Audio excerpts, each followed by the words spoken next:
Good morning, guys. If you're a parent like me and you've got young girls, anywhere from like 10 to 17 or 10 to 21, please try and keep them away from these places. We know they like to go out with the mates and they like to have a takeaway, go skating or ice skating or, go see a movie or just go and hang out. But this is one of the main places where in the UK and Europe, the girls get attacked. I mean, there are numerous cases in the UK where a lone, pale-skinned young girl, just a little bit drunk or lost. There was a case in Kent where she just went, she didn't even go in to buy any kebabs or pizzas or burgers. She only went in to ask for directions, and because there was no one else around, they actually literally carried her from like inside the shop, carried her upstairs, screaming and shouting, and 4 migrants, illegals, and one of them was with an English girl to get a passport, actually gang raped her, raped every orifice, put up, fear of death, knives, razor blades, you can imagine. Uber, unofficial, unchecked taxis, and these pizza joints where most of these guys target their girls. I know because I used to work night shift some years ago, and I actually saw it going on. This was before Just Eat was founded, but it was the same characters, the same gang, illegals, arrogant muzz zombies, arrogant zombies I'll call them. And, you see, you've got to understand it's nothing to do with peace, this religion. If there was a religion of peace, it's got to be Christianity, because although we can make war effectively, it's basically based around a child, isn't it? Mary and Jesus.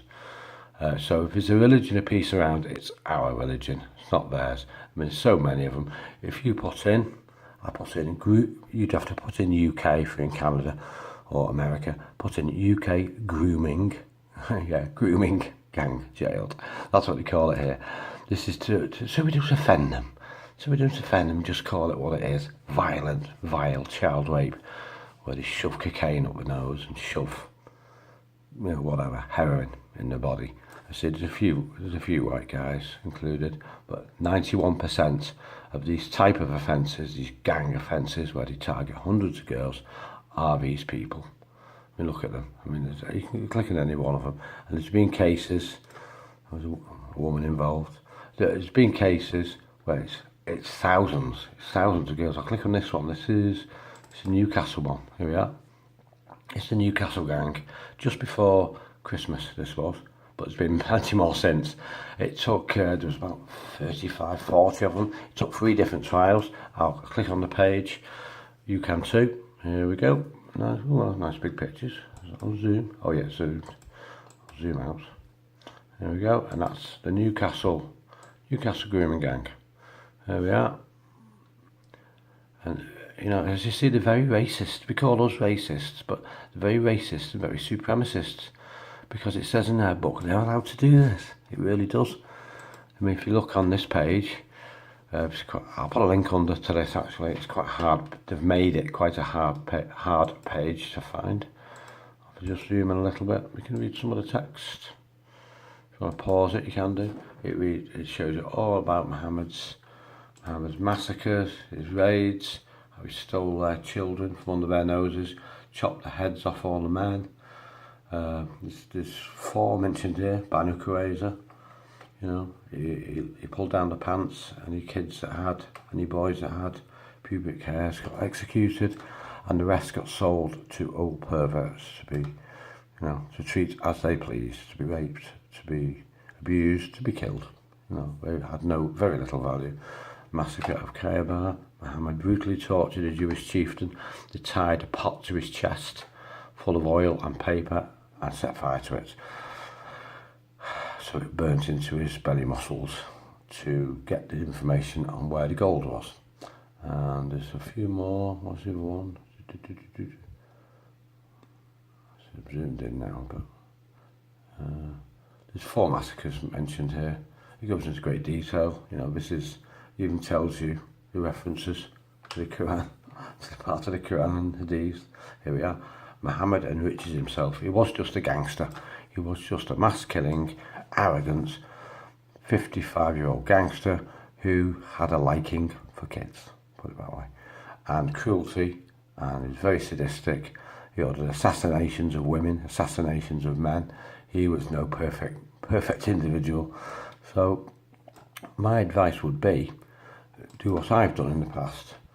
If you see the girls hanging around these places, don't wait, and talking to them and encouraging them to go back or giving them free food.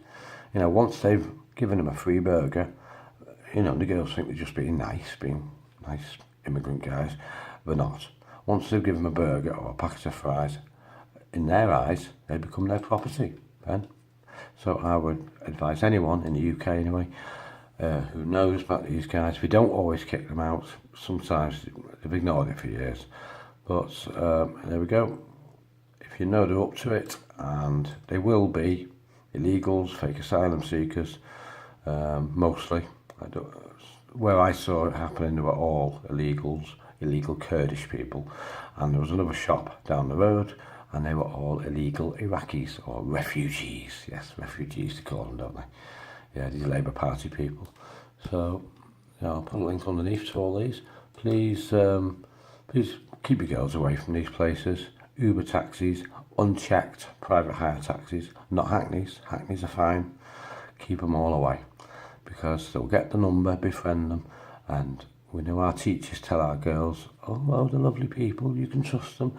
Yes, they wouldn't hurt a fly, they've never hurt a fly. Religion of peace, well, as you see here, I mean, they've been massacring people, enslaving whole races, whole cities, whole nations full of people for greed, for their own enrichment. So I'll call it, guys. As I say, my primary concern as a dad is to warn you of these places. They're riddled with illegals, aliens, as you call them in America. They really are, and they're all arrogant, supremacist zombies. Yeah, zombies, we call them, don't we? That's what if you mention the M word now, you risk